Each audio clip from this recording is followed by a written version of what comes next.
ნატოს სტანდარტებით ჩატარებული თავდაცვის სამინისტროს სპეცოპერაცია. პირველი ქართული ჯავშან მანქანა. ექსკლუზიური კადრები მხოლოდ სპეციალურ რეპორტაჟში.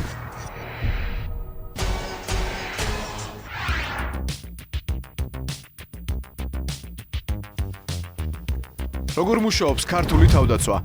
ტრანსფორმაცია ქართულ არმიაში. ქუთაისის კადეტთა კორპუსი და გორის აკადემია. რა პირობებში მიმდინარეობს ქართული ოფიცრების აღზრდა და გადამზადება? კურსი, სვენა! ავღანეთის ოპერაცია და ქართველები. თავდაცვის მინისტრის პასუხი ყველა კითხვაზე. ბაჩუ ახალაია, სპეციალური რეპორტაჟის სპეციალური სტუმარი. სპეციალური რეპორტაჟი, ქართული თავდაცვა.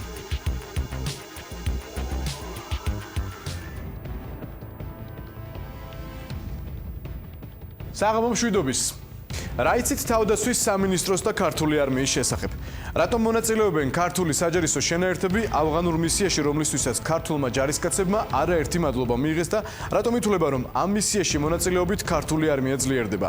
მოხდა თუ არა 2008 წლის შემდეგ კორექტირება თავდაცვის პოლიტიკაში და უშუალოდ თავდაცვის სამინისტროს მუშაობაში? რა არის ახლა მთავარი გამოწვევა და რა არის ყველაზე სუსტი რგოლი ბაჩუ ახალაიას უწყებაში? რა არის თავდაცვის სამინისტროს რეფორმირების საბოლოო მიზანი? ნატო სტანდარტებზე გადასვლა თუ ისეთი არმიის ჩამოყალიბება, რომელიც საქართველოს წინაშე მდგარ გამოწვევებს ღირსეულად უპასუხებს, თუ ორივე ერთად? ამ კითხვების გადაცემის მეორე ნაწილში პასუხებს თავად მინისტრი გასცემს. ეს არის სპეციალური რეპორტაჟი ქართული თავდაცვა. მათთვის, ვისაც სამხედრო ცხოვრებასთან უშუალო შეხება არ ქონია, ალბათ რთული წარმოსადგენია, როგორია თანამედროვე ქართული ჯარისკაცის ყოველდღიურობა. სპეციალური რეპორტაჟის ჟურნალისტმა ერთი დღე შეიარაღებული ძალების მეოთხე ქვეით ბრიგადაში გაატარა და ჯარისკაცების საბრძოლო მომზადების პროცესს უწყების ხელმძღვანელთან ერთად დაესწრო. ბაჩუ ახალაიამ ჩვენი გადამღები ჯგუფი იქ შეიყვანა, სადაც მანამდე არც ერთი მედია საშუალების წარმომადგენელი ნამყოფი არ არის. სტიმულაციური ცენტრი ეს ულტრათანამედროვე კომპიუტერიზებული სისტემაა, რომელიც საშუალებას იძლევა საბრძოლო ოპერაცია ნებისმიერ გეოგრაფიულ მონაკვეთში ერთი ოთახიდან გაუსვლა და დაწარმოა. როგორ ატარებენ მეოთხე ბრიგადის მებრძოლები ოპერაციას დასახლებულ პუნქტში და საქართველოს შეიარაღებული ძალების სიამაყე პირველი ქართული ჯავშან ტრანსპორტიორი დიდგორი, რომელმაც ქართულ არმიაში საბჭოთა ბტრ-ი ჩაანაცვლა. ნახეთ ზურაბ ხვისთანის სპეციალური რეპორტაჟი ქართული თავდაცვა, ნაწილი პირველი.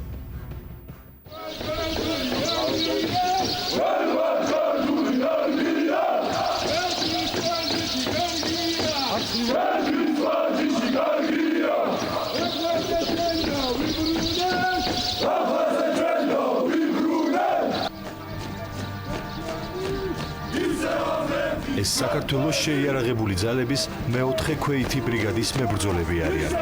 იმისთვის, რომ ამ ჯარისკაცების საბრძოლო მოტივაცია და შემართება შეიგრძნო, საკმარისია ერთ ჩვეულებრივ საწვრთნელო გარბენას დაესწრო. ეს სამხედრო ყიჟინა პატრიოტულ სულისკვეთებას განსაკუთრებით ამზადებს.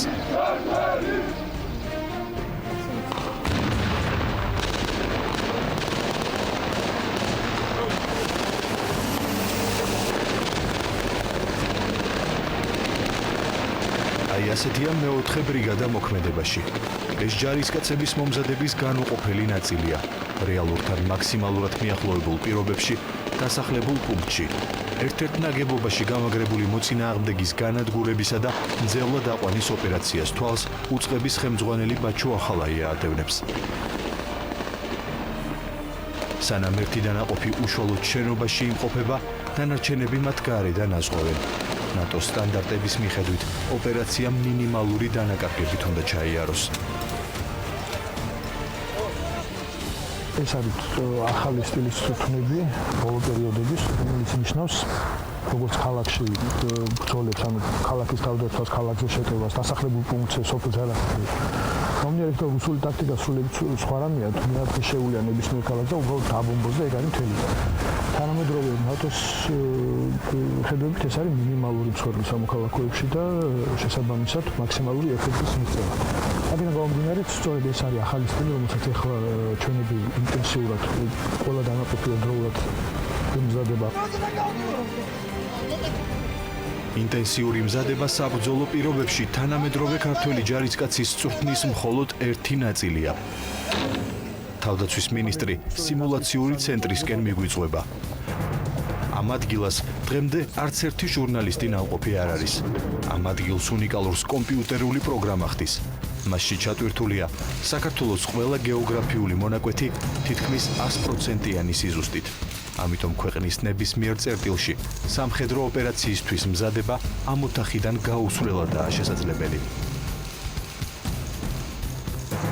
ქალაქის ნებისმიერი უბანი, ნებისმიერი ქუჩა, ქვეყნის ნებისმიერი სოფელი გაგჭირდება, რომელზეც ამ ადამიანებს აქ არ ჭირდება თუ მივიდნენ იმ გოგზო ადგილზე და იქ იმეცადინონ თუ როგორ უნდა მოიცნონ, იმიტომ რომ თუ რელიეფი ერთ-ერთი აღებულია იგივე, ეს კომპიუტერული სისტემა იძლევა იმ საშუალებას თუ აქ იმეცადინონ იგივე რეალური თარიღი და ყველაზე მთავარი რა აქ შეუძლიათ ესე იგი ნახონ მოწინააღმდეგის ცეცხლს თავისთავად მიიღონ და შეხედონ რა შედეგი შეიძლება ამან გამოიწვიოს და აგვირდნენ ერთმანეთის მოქმედებებს და აგვირდნენ ზურგს რომელიც რჩეულის артиლერია გამოიძახონ ეს იმდენად არის უნიკალური რომ როგორც წესი საერთოდ ვარჯიშები მიმდინარეობს ხოლმე ჩაოლებრივ პოლიგონზე ხო იცით ჩაოლებრივ პოლიგონზე გადის ყველა დანაყოფიდან რაღაცა იქ ვიზუალურად ერთ და იგივე ადგილას ესმის ეს იძლევა იმ საშუალებას რომ გეოგრაფიული მდგომარეობის ესე ვითარების სრული ახმა კონდეთ და თუ ზუსტად ოდესმე იმ კონკრეტულ მონაკვეთში მოუწიათ მოქმედებებს აბსოლუტურად კონცეპტუალიზაციის სადრომული ჩქნა რა უნდა გააკეთოს თუმცა სანამ ჯარისკაცი საბრძოლო მოქმედების სიმულაციაში ჩაებმება,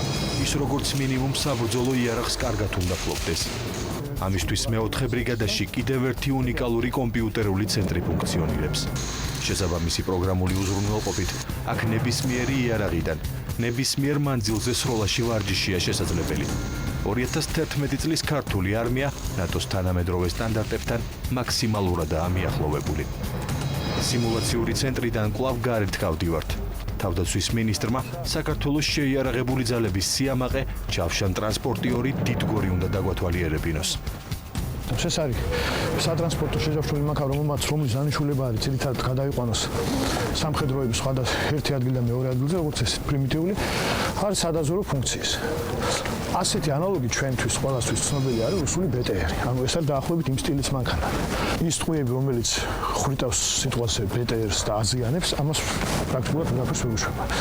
აჯობა მანევრით, ანუ არის უფრო სწრაფი, უფრო მოქნილი და აჯობა თავისთავად რაც სამშობლოვანია სამხედროებისთვის კომფორტი. ანუ ყენდება სხვადასხვა კალიბრის ტყვიამფრქვევები, შეიძლება დაყენდეს სხვადასხვა მოდიფიკაციები და გააჩნია ამოცანიდან გამომდინარე რა არის. და აქვს ყველაზე მთავარი რაც ჩვენი სამხედროების ერთ-ერთი მთავარი მოთხოვნა იყო, იმიტომ რომ ეს რუსული მანქანები, რომლებიც არის, მაგას სამხედროები ეძახიან ეს კუბოს, იმიტომ რომ ჩნდებიან გარეთ ვერაფერს ვერ ხედავენ. აქ მჯდომს ყველას აბსოლუტურად ცხოვლით დაწყებული მეთაური და ეკიპაჟის წევრებს აქვს ხედვის საშუალება საკმაოდ თანამედროვე, ანუ მათ უყენიათ კამერები, ანუ შიგნიდან მონიტორზე უყურებენ როგორც დღისით, ასე ღამით, აქვთ ასევე სითბური ხედვა, რაც ძალიან მნიშვნელოვანია, იმიტომ რომ ღამით და დღისით შენიღებული რაღაცა ობიექტების აღმოჩენა შეიძლება მხოლოდ სითბური ხედვით. ზოგადად ქართული ჯარის ავტორიტეტისთვის რამდენად მნიშვნელოვანი არის დიდგორის არსებობა, ზოგადად საქართველოს იმიჯისთვის, როგორც მწარმოებლის მსგავსი ტექნიკა. მე გეტყვით ერთ მნიშვნელოვან რამეს სახელმწიფოს, რომელსაც აქვს პრეტენზია რომ ყავდეს ისეთი ჯარი, როგორც ჩვენ გვყავს და ამ შემთხვევაში კიდევ უკეთესი, ჩვენ გვჭირდება ჩვენი წარმოების ცალკეული კომპონენტების შეიარაღებისთვის ჩვენ თვითონ რომ ვაწარმოოთ. ანუ ეს ნიშნავს იმას, რომ ჩვენ აქამდე პრაქტიკულად არაფერს არ ვაწარმოებდით ამ სფეროში, ახლა ჩვენ გვაქვს ეს შემიძლია ახლა რაც შემიძლია გაჩვენოთ და განახოთ ხელმოსაჭრელი რაც არის და ამავდროულად არის მთელი რიგი სხვადასხვა პროექტები, რომლებზეც ახლა უბრალოდ საუბარი ცოტა ნაადრევია, იმიტომ რომ ეს ყველაფერი იცით, კაცად გასაიდუმლოებული პროცესია.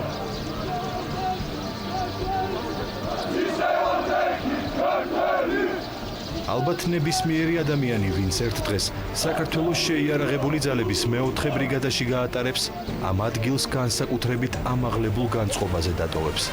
სწორედ ასეთ დროს ხვდები, რას ნიშნავს, როდესაც შენს ქვეყანას მსოფლიოში ერთ-ერთი ყველაზე თანამედროვე და მოტივირებული არმია ჰყავს.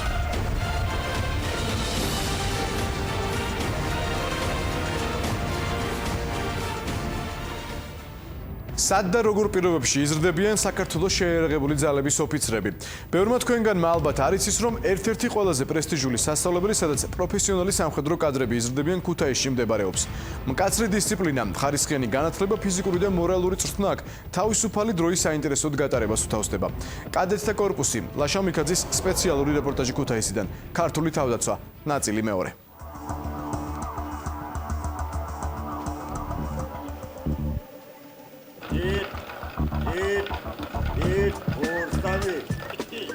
დილის სამხედრო მოწყობა, შემდეგ საუზმე, 9 საათიანი მეცადინეობა, სადილი და თვითმომზადება. დატვირთული დღის წესრიგი და მკაცრი დისციპლინა. ეს კადეტთა სამხედრო ლიცეუმია, ადგილი, სადაც საქართველოს შეიარაღებული ძალების მომავალი თაობა იზრდება. სასწავლებელში ყველაზე დიდი დრო მაღალი ხარისხის განათლებას ეთმობა. უფერულდება და საბოლოოდ მივიდეთ ისევ საწლში შეფერილობის ცნარი. ანუ შიგნით ტუტე აღარ მაქვს. გასაგებია ხო? ქიმიიდან ხელოვნების გაკვეთილამდე კადეტები თეორიულ და პრაქტიკულ ცოდნას ყველა სფეროში იღებენ. ლიცეუმში სწავლება განათლებისა და მეცნიერების სამინისტროს ეროვნული სასწავლო გეგმის და დამატებითი სამხედრო პროგრამის მიხედვით მიმდინარეობს. 13 საგანთან ერთად კადეტები გაძლიერებული დატვირთვით ფიზიკურად ემზადებიან, სწავლობენ სამხედრო საქმეს და ინფორმატიკას. მე ჩავაბარე 2010 წელს კადეტთა სამხედრო ლიცეუმში ძალიან ესეთი აღმოჩენა იყო ჩემთვის რომ შეიძლებოდა სამხედრო სფერო დაგეწყო ესეთი პატარა ასაკიდან და როდესაც მოვედი აქ ყველაფერი ძალიან ესეთი მშვენიერი იყო იდეალური იდილია იყო სერჟანტებში ინსტრუქტორებში ჩვენ ესე იგი ვსწავლობთ სამხედრო საგრებს ვემზადებით აკადემიაში ჩასაბარებლად გვამზადებენ ერთიანი ეროვნული გამოცდების ჩასაბარებლად და რა თქმა უნდა აქ ყველა 100%-ით ყველას უნდა ოფიცრობა ამიტომ ყველა აპირებს საეროვნულ აკადემიაში ჩაბარებას და მეც მათ შორის ვარ. კადეტთა ლიცეუმი პანსიონური ტიპისაა. მოსწავლეებს ტერიტორიის დატოვების უფლება შაბათ-კვირას აქვთ. კადეტებს საცხოვრებელი პირობებით, ფორმებით, სამედიცინო მომსახურებით, კვებით და სახელმძღვანელოებით სასწავლებელი უზრუნველყოფს. ლიცეუმის სამ კურსზე 15-დან 18 წლამდე 354 ახალგაზრდა სწავლობს. კადეტთა სამხედრო ლიცეუმი აძლევს კადეტს მოსწავლეს იმის საშუალებას, რომ ჩამოყალიბდეს როგორც პიროვნება, რა თქმა უნდა, მოზარდი იმისათვის, რომ შემდეგ არ გაუჭირდეს თავისი ცხოვრების გზის გაკვლევა მომდევნო ცხოვრების ასპარეზზე. ეს მნიშვნელოვანი არის, აქ ინარჩუნებს და ითვის სწავლობს ისეთ უნარჩვევებს, რომელიც მნიშვნელოვანია შემდეგი განვითარებისთვის. აქ არის საკმაოდ მკაცრი კრიტერიუმები იმისთვის, რომ მოხდეს, იმიტომ რომ ჯერ რამოდენიმე გამოცდის და ტესტების ჩაბარება რომლის მერეც უკვე აუცილებლად ტარდება ფიზიკური ჯერ ჯანმრთელობის შემოწმება, იმიტომ რომ ეს აუცილებელია უნდა იყოს ფორმაში. 1700 მსურველიდან ლიცეუმში წელს 100 რჩეული მოხდა. თავდაცვის მინისტრი ფიქრობს, რომ მაღალმა კონკურსმა კიდევ ერთხელ დაადასტურა, რომ 2005 წელს გაუქმებული კადეტთა სამხედრო ლიცეუმის პრეზიდენტის ინიციატივით აღდგენა სწორი გადაწყვეტილება იყო. რეფორმა იმდენად წარმატებული აღმოჩნდა, რომ სასწავლებლიც სხვა ქალაქებში გახსნაც იგეგმება. შევეცდებით, რომ რადგან ესე კარგად გაამართლა ამ პროექტმა, სადღაც მომავალი წლიდან ალბათ შევეცდებით, რომ კიდე ერთი ესეთი თუ აღმოსავლეთ საქართველოში უკვე დავაკეთოთ. მომავალ ოფიცრებს სასწავლებელში საკუთარი ქცევის კოდექსი აქვთ. წესებს ყველა მკაცრად ემორჩილება. გადაცდომის შემთხვევაში კადეტებს სიტყვიერი შენიშვნა, წერილობითი გაფრთხილება ან ლიცეუმის სასარგებლოდ იძულებითი შრომა ეკისრებათ. შეიძლება? ყველაზე მთავარი ამავდროულად ეს ბიჭები სწავლობენ რას? დისციპლინას. იყო თავიდან რაღაც შემთხვევები, როცა წესრიგთან ცოტა პრობლემები ზოგიერთ ჰქონდა, მაგრამ ისწავლეს, რომ ეს ჩვეულებრივი ამბავია და დისციპლინაში კარგის მეტი ცუდი არაფერი არ არის. ეხლა უკვე სხვა ეტაპზე არიან, უკვე აი კონკრეტულად უსაფრთხოების წესებს სწავლობენ იარაღს. როგორ ვფიქრობთ, ყველა გააგრძელებს სამხედრო სამსახურს? მე ვფიქრობ, რომ სადღაც 90% მინიმუმ გააგრძელებს, იმიტომ რომ ეხლა ჯერჯერობით აქ არის ადამიანები, რომლებიც ჯერ კიდე ჩამოყალიბების პროცესში არიან და ეს არ არის საბოლოო მათი გადაწყვეტილება, მაგრამ ჩვენ მაქსიმალურად შევუწყობთ ხელს იმისთვის, რომ ჯერ ერთი უმთავრესია მიიღონ კაი განათლება, მიიღონ კარგი ცოდნა, ჩამოყალიბდნენ როგორც ღირსეული მოქალაქეები და იცოდნენ რა არის ზოგადად სამხედრო სამსახური და გადაწყვეტილება უკვე მათზეა.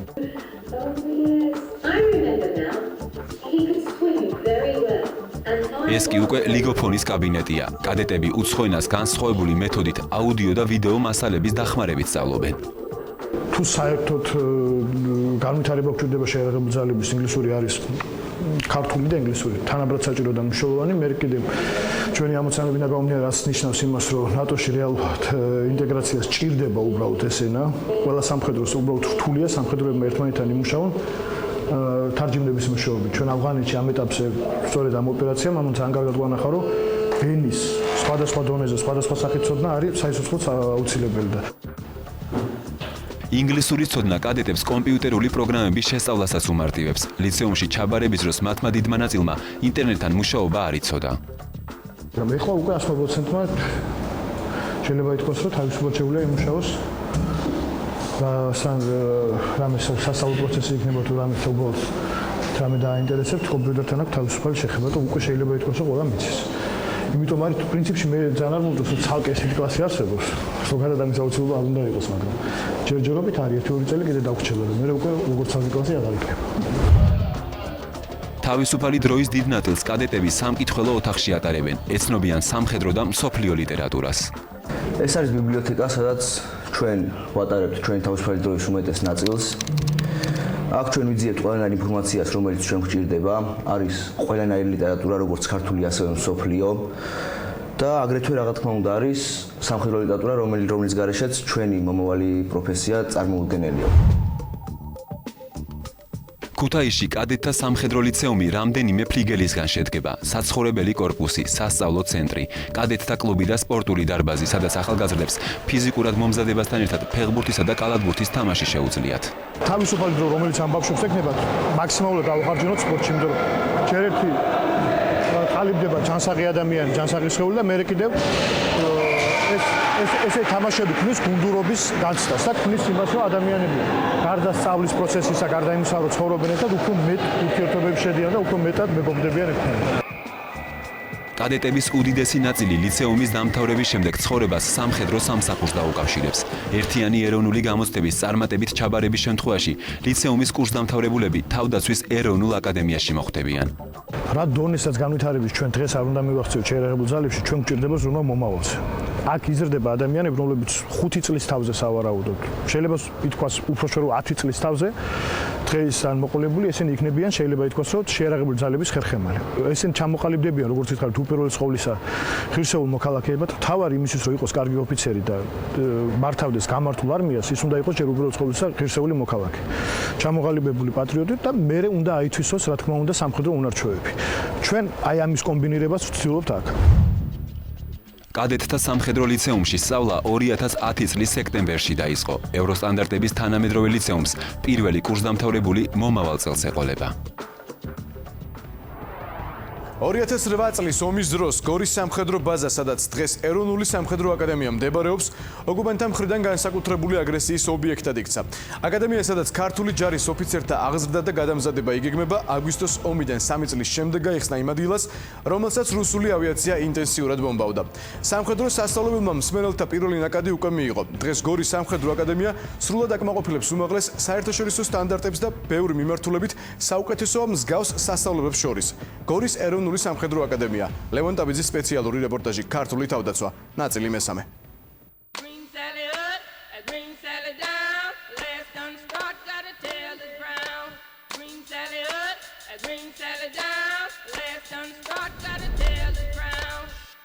მსმენელთა დღე იწყება დილის 6 საათიდან, ხდება პირადი შემადგენლობის გაღვიძება. დილის გამოფენა ვარჯიშზე დაგზავნა.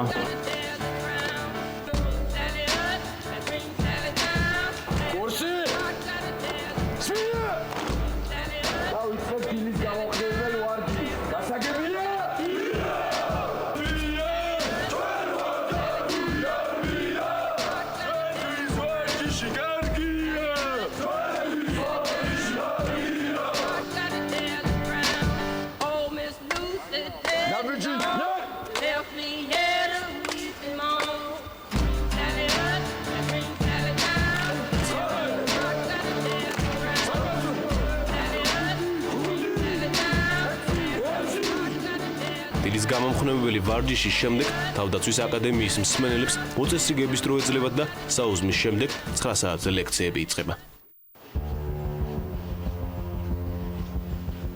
ახალ თავდაცვის აკადემიაში ბაკალავრიატის პროგრამის გარდა კაპიტნის და საშტაბო სამხედრო სკოლაც არის.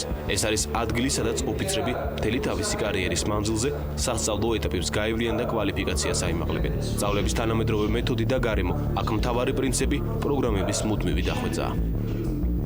მთელი ეს ერთი წელი ვცდილობდი ჩავექმნა ყველანაირი პირობა იმისათვის, რომ ჩვენი კურსდამთავრებული იყოს საუკეთესო ოფიცერი, ვისი წარმოდგენა შეიძლება თქმა უნდა რეალობაში გულისხმობ მსოფლიო დონის სტანდარტებში რომ თლიანად ვიყოთ ჩამრდალი, ასე ვთქვათ. რასაც ალგი გამოყოფთი არის თანამშრომლობა ევროპის, ამერიკის ანალოგიურ სასწავლებლებთან. კონტაქტები არის ძალიან ინტენსიური, საუბრობთ იმაზე, რომ ესეთი პროგრამები იყოს თავსებადი, თავისი ხარისხით და სტანდარტით და ამაზე ერთობლივი მუშაობა მიდის, საუბრობთ პროფესორების გაცვლაზე, ჩვენთან ჩამოვლენ უცხოელები ასწავლიან, ჩვენებს ექნებათ საშუალება რომ წავიდნენ და იქ რაღაცა პერიოდის განმავლობაში ასწავლონ.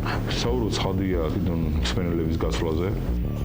საღამოს 5 საათზე უკვე პირადი შემადგენლობა იცვამს სპორტულ ფორმას და ემზადება საღამოს ფიზიკური ღონისძიებისთვის.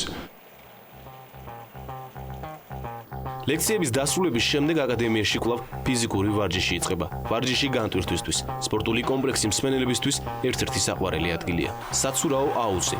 ეს არის ჩემთვის ყველაზე საყვარელი ადგილი. აქ ძიმე დღის შემდეგ, ან ფიზიკური ვარჯიშის შემდეგ, კარგით თამაშის შემდეგ შემოდივარ არა მხოლოდ მე, ვისვენებთ, ცურავთ. კალათბურთის. აქ ჩვენ ვსწავლობთ გუნდურ ურთიერთობას, გუნდურად თამაშობთ. როგორც ხედავთ, საუკეთესო პირობაა, რამაზად არის მოწყობილი ყველაფერი კომფორტულად.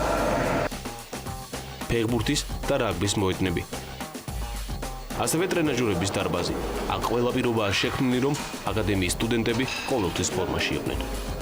ეს არის ტრენაჟორი, რომელიც განკუთვნილია ბიცეპსისთვის, კედისთვის, წელისთვის. აქა სარბენი ბილიკი, ამერიკის გირები არის, განტელები, ველო ტრენაჟორი. ანუ ყველაფერი, რაც ჭირდება მსმენელს იმისთვის, რომ გახდეს საუკეთესო ფორმაში იყოს და გახდეს საუკეთესო ოფიცერი. ფიზიკური მომზადების შემდეგ ისევ მეცადინეობა. ეს ადგილი აკადემიაში განსაკუთრებულია.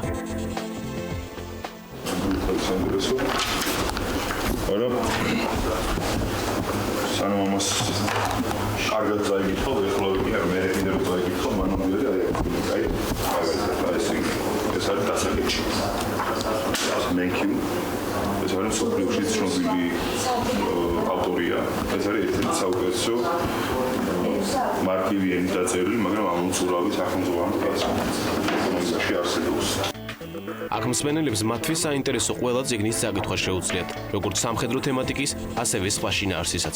ამ თაროებზე უახლოეს მომავალში 30,000-მდე წიგნი დაიდება. ასევე უკვე ფუნქციონირებს ელექტრობიბლიოთეკაც.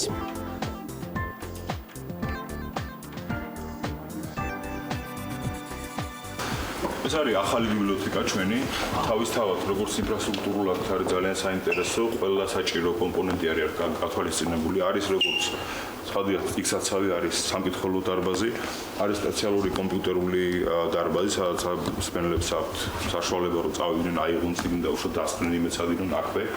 ცხადია, წიგნის გატანა შეიძლება, ეხლა სრულდება ახალი კატალოგები და ამის შემდეგ ჩვეულებრივ დაიწყებს ფუნქციონირებას და დღესდღეობით არ არის ბოლომდე დაკრიტული ბიბლიოთეკა. მთლიანად, როდესაც დაიტვირთება ეს დარბაზი, მარტო ამ დარბაზში ეტევა მაგალითად 29,000 წიგნი, მაგრამ ჯერ მთლიანად სავსე არ არის, სულ რაღაცა ერთი კვირა, რაც პირველი პარტია მივიღეთ ახალი წიგნებისა. ძალიან ესეთი ცნობილი აკადემიური გამომცემლობებისგან შევიძინეთ ეს წიგნები. ეს პროცესი ცხადია გაგრძელდება, ბიბლიოთეკა მუდმივად შევსება საჭიროებს. მათთვისაც განტვირთვა უნდა აკადემიის ტერიტორიაზე სარეკრეაციო ზონაა მოწყობილი. დატვირთული დღის შემდეგ მსმენელები აქ ბილიარდს თამაშობენ.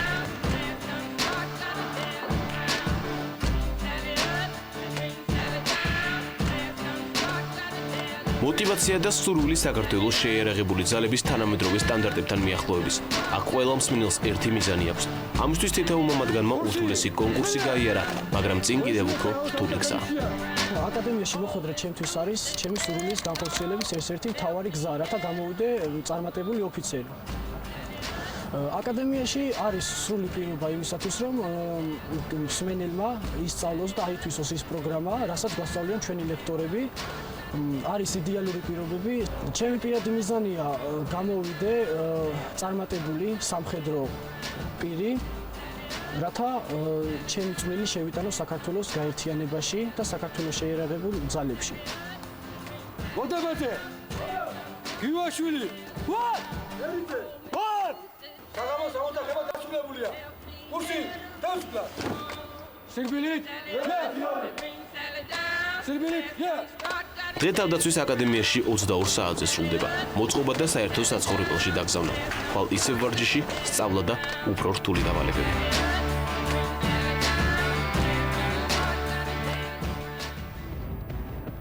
ეს არის სპეციალური რეპორტაჟი ქართული თავდაცვა. რეკლამის შემდეგ ინტერვიუ თავდაცვის მინისტრთან ბაჩო ახალაიესთან. ასე რომ რამდენიმე წუთში დაგიბრუნდებით, არ გადართოთ წინ საინტერესო საუბარი გველის.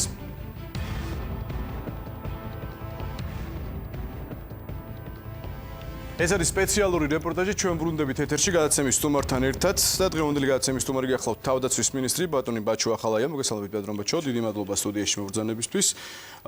დავიწყოთ საუბარი იმით, რომ საქართველოს თავდაცვის სისტემამ ბოლო წლებში რადიკალური ტრანსფორმაცია განიცადა. ცნობილია, რომ ფაქტიურად ცარიელ ადგილზე შეიქმნა დასავლური სტანდარტის ჯარი და ასევე თვითონ თავდაცვის სისტემა ჩამოყალიბდა.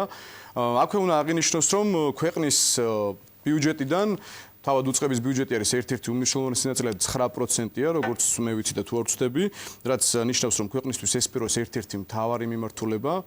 საინტერესოა, რა არის თავდაცვის სისტემის რეფორმირების საბოლოო მიზანი? ანუ შეიძლება თუ არა ითქვას, რომ თქვათ რეფორმის მთავარ მიზანს წარმოადგენს ნატოში ინტეგრაცია და ამ კუთხით პროგრესირება. მე გეტყვით რა არის რეფორმის მთავარი მიზანი, უბრალოდ ყოველთვის არის თანამედროვე სტანდარტების ჯარი. ანუ შეიარაღებული ძალები, რომელიც უნდა ყავდეს ქვეყანას, უნდა ემსახურებოდეს აბსოლუტურად ყველა გაგებით თანამედროვე სტანდარტის. ეს არის მთავარი მიზანი და მთავარი ამოცანა. ნატოში ინტეგრაციისთვის ეს უბრალოდ აუცილებელი ერთ-ერთი წინაპირობაა. წინააღმდეგ შემთხვევაში ეგ შეიძლება იყოს განხილული როგორც ერთ-ერთი ურთულეს პრობლემა, თუ არ არსებობს ინტეგრირებული და ინტეგრირებისთვის მზადყოფნი შეიარაღებული ძალები. ჩვენი რეფორმის ამოცანა სწორედ ეს არის, რომელიც რა თქმა უნდა არ დაწყებულა არც გუშინ და არ დამთავრდება ეს ხვალ ასე უბრალოდ ეს არის გრძელხნიანი პროცესი. რომ შევქმნათ ისეთი შეიარაღებული ძალები, რომლებიც თანამედროვე სამყაროსთვის იქნება აბსოლუტურად ადეკვატური და მისაღები.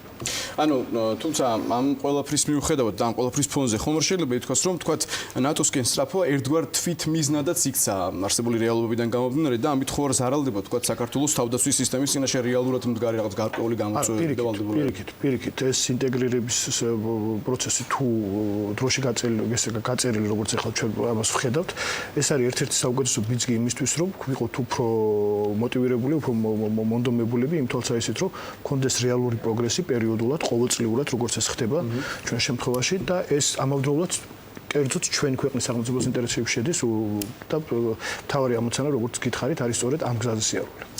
გასაგებია, რამდენიმე დღეში საზოგადოებისთვისაც უკვე ცნობილია, რომ საქართველოში დაიწყება ნატოს გენერალური მდივნის ანდრეს ბოგ რასმუსენის ვიზიტი. რა არის ამ ვიზიტის მთავარი მიზანი? ანუ და აქვე კითხავთ, რა მოლოდინი უკავშირდება თქვათ ნატოს მომდევნო სამიტს, ჩიკაგოს სამიტს, რომელიც 2012 წელს გაიმართა? ნუ თქვენ კარგად იცით ზოგადად იმ პოლიტიკური მხარდაჭერის შესახებ, რომელსაც საქართველო ღებულობს ნატოსგან და ჩვენ თვალსაზრისით ძალიან დიდი მნიშვნელობის მატარებელი შეიძლება იყოს ჩიკაგოს სამიტი, რომელიც უკვე რამოდენიმე თვეში გაიმართება და ეს ვიზიტი უბრალოდ ყოველისა არის სწორედ წინა სასამიტო ვიზიტი, როგორც წესი და ძირითადად ნახილული იქნება ალბათ ის თემები, რომლებიც შეიძლება იქნეს მომზადებული ჩიკაგოს სამიტისთვის. ანუ ერთგვარად მოსამზადებელი ეტაპი იქნება თქვა სამიტის წინ. ბუნებრივია ჩვეულებრივი სამუშაო ვიზიტი, რომელიც თავისი მნიშვნელობას იძენს იმ თვალსაზრისით, რომ არის რამოდენიმე დარჩენილი მნიშვნელოვანი დიდი სამიტი, რომელიც გაიმართება ჩიკაგოში. გასაგებია, ბატონო ბაჩო, გადავიდეთ საერთაშორისო მისიებზე. დამოუკიდებელი საქართველოს ისტორიაში ყველაზე მეტად ჩვენი ქვეყანა ჩართული არის ავღანეთის მისიაში. ნუ მანამდე იყო კოსოვო, ერაყი, თუმცა ავღანეთის მისიის მასშტაბები არის რადიკალურად განსხვავებული და ძალზედ დიდი. ალბათ იცით, რომ ამის შესახებ საზოგადოებაში და ზოგადად ქვეყანაში არაერთგვაროვანი მოსაზრებები ჩნდება ხოლმე და კეთდება სხვადასხვაგვარი კომენტარები და შეფასებები, თუმცა თქვენ როგორც თავდაცვის მინისტრი რას ეტყოდით საზოგადოების იმ ნაწილს, რომელიც ავღანეთის მისიაში, ვთქვათ, საქართველოს მონაწილეობას გაუმართლებლად ან რაღაცა გადაჭარბებულად მიიჩნევს? მე შემიძლია გითხრათ, რეალურად რა არის ეს მისია ჩვენი შეიარაღებული ძალებისთვის და შესაბამისად ჩვენი ქვეყნისთვის ამ თვალსაზრისით. ეხლა ვილაპარაკე პოლიტიკურ მნიშვნელობაზე, უბრალოდ გეტყვით, რომ წმინდა სამხედრო თვალსაზრისით ჩვენი სამხედროებისთვის ეს არის ერთ-ერთი უდიდესი გამოცდილება. უბრალოდ უდიდესი პრაქტიკული გამოცდილება და ასეთი გამოცდილების მიღება ამ პროფესიის ადამიანებისთვის არის ძალიან რთული მოგეხსენებათ. ახლა ეს დაახლოებით ისეთი რამეა, რომ იყოს ქირურგი, რომელსაც არასდროს ოპერაცია არ ჩაუტარებია.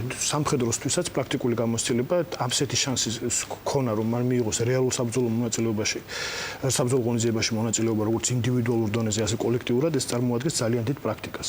სწორედ ამიტომ ჩვენ ყველა ის დანაყოფი, ჩვენ ახლა ვიცით, რომ ეს არის შეზღუდული კონტინგენტი, ამ ეტაპისთვის 950 ადამიანი და ჩვენ ვარჩევთ 950 ადამიანს, რომელიც წავა და იმსახურებს გარკვეული პერიოდის განმავლობაში, მაგრამ თვითონ შეიარაღებულ ძალებში აბსოლუტურად ყველას აქვს სურვილი მოხვდეს ამ მისიაში. გამომდინარე იქიდან, რომ ინდივიდუალურად თითოეული მათგანი, ვინც რიგითით დაწყებული სერჟანტი და ოფიცერი იღებს აი ამ ოპერაციაში მონაწილეობას, ის იღებს უდიდეს სამხედრო მომზადებას მანამდე, სანამ უკვე ჯერ მოუწევს მან წასვლა, მე იღებს ძალიან დიდ პრაქტიკას ინდივიდუალურად და რაც მთავარია, რგოლი სამეთაურო, რომელიც მართავს ამ ოპერაციაში ჩვენ დანაყოფს, ისიც ამავდროულად იხვეწება ძალიან სერიოზულად და ჩვენ როგორც ჩვენი შეიარაღებული ძალები შემდგომ ამ ოპერაციის სახებულობენ ძალიან მომზადებულ, კარგად დატრეინინგებულ სამხედრო დანაყოფს, როგორც დანაყოფს და არა ინდივიდუალურად თავისთავად ყველა ძალიან მაღალი დონის სამხედროა და ამავდროულად მნიშვნელოვანი პრაქტიკა გამოვლენს.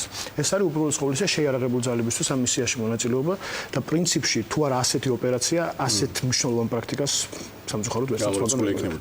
ასაგებია, თუ შეგიძლიათ თქვენ როგორც ამჟამინდელმა უწყების ხელმძღვანელმა მინისტრმა შეადაროთ თავდაცვის სისტემის რეფორმის პროცესი, ვთქვათ 2008 წლის ომამდე და ამ ომის შემდეგ. ანუ რა შეიცვალა, რა მოხდა, რა მიმართულებების კორექტირებაზე წავიდა საუბარი და ვთქვათ რა გაითვალისწინეთ, რომელიც ხარვეზები იყო და გამოჩნდა ეს ხარვეზები ომის დროს. რა თქმა უნდა, აბსოლუტურად დეტალებში ამ საკითხის განხილვაში ვერ შევავთ, მაგრამ მე შემიძლია ზოგადად გითხრათ, რა მნიშვნელობა ჰქონდა რეფორმირებისა და წინსვლის თვალსაზრისით 2008 წლის ომს. ეს იყო რა თქმა უნდა ძალიან სამწუხაროდ დანაკლისის თვალსაზრისით, მაგრამ ამავდროულად ეს იყო ჩვენთვის შეიარაღებული ძალებისთვის მნიშვნელოვანი ბიძგი.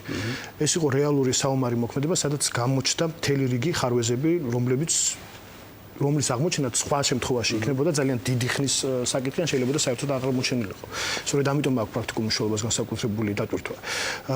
და თქვენ მოგეხსენებათ, რომ ჩვენი შეიარაღებული ძალები 2008 წლის აგვისტომდე, რუსეთთან ომამდე სრულებითაც არ იყვნენ მომზადებული ასეთი სახის საომარი მოქმედებების ახლა მომის საწყებას ვარავინ არ აპირებდა, ფაქტია და შესაბამისად ჩვენ მოვახდინეთ მთელი დოქტრინული ხედვებით დაწყებული პრაქტიკული მეცადინეობებით გადახედვა მთლიანად ჩვენი კონცეფციების და ჩვენი დღევანდელი ტრეინინგები, დღევანდელი შეიარაღებული ძალები მთლიანად არის ორიენტირებული უპირველეს ყოვლისა თავდაცვით სამხედრო ოპერაციებზე.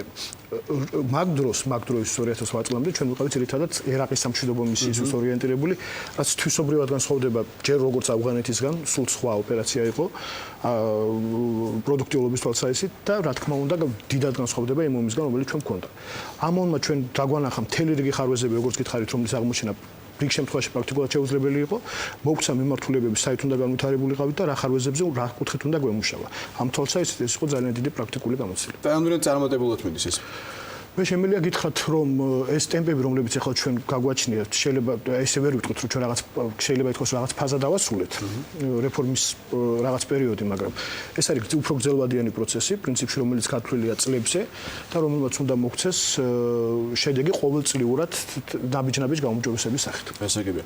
ბატონო მოჩო, თქვენთვის როგორც მინისტრისთვის საინტერესო რა არის, ვთქვათ, ყველაზე სუსტი რგოლი თავდაცვის დღევანდელ სისტემაში? ან თუ არის ასეთი?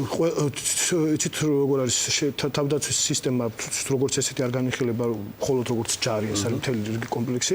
არსებობს აქ ცალკეული სუსტი რგოლები, რომლებიც შეიძლება ითქვას, რომ ჯერ კიდევ სუსტია, მაგრამ ეს ყველაფერი როგორც წენად გითხარით, ეს ყველაფერი დამოკიდებულია დროზე და ამას სჭირდება დროში გაწელილი პროცესია, სწორედ რომ ვთქვათ, ერთ ხელის მოსმით ცალკეული პრობლემები უბრალოდ ვერ მოგვარდება. მაგრამ არსებობს პრობლემები, აი თუნდაც